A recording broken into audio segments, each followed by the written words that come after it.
L'hydrogéologue Philippe Audrat se passionne pour les mystères de l'eau. Et dès ses premières gouttes, ce fleuve est rempli de mystères.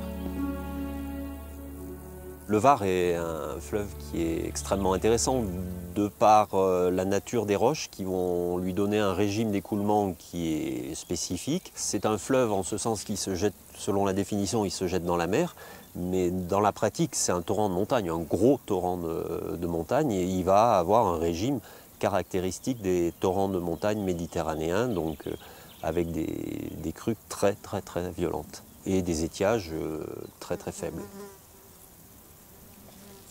Dans cet environnement, il y a plusieurs types de roches, mais ici principalement tout ce qui est autour de nous, ce sont des grès, les grès d'anote, qui sont des roches siliceuses. C'est un sable cimenté par de la silice, du quartz.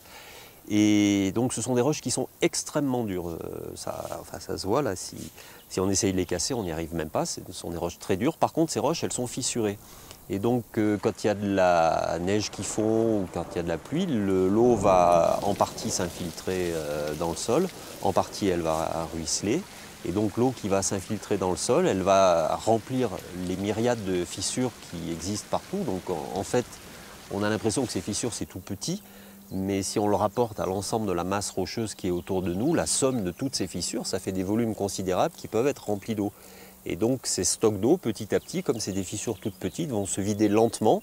Et c'est ce qui va amener l'eau, notamment en été, à la fin de l'été, toute l'eau qui aura été stockée par les pluies du printemps, par la fonte des neiges, toute cette eau va être lentement relarguée et c'est elle qui va alimenter le débit de base du Var, ce qui permet au Var de continuer à s'écouler à la fin de l'été alors qu'il ne pleut plus ou quasiment plus.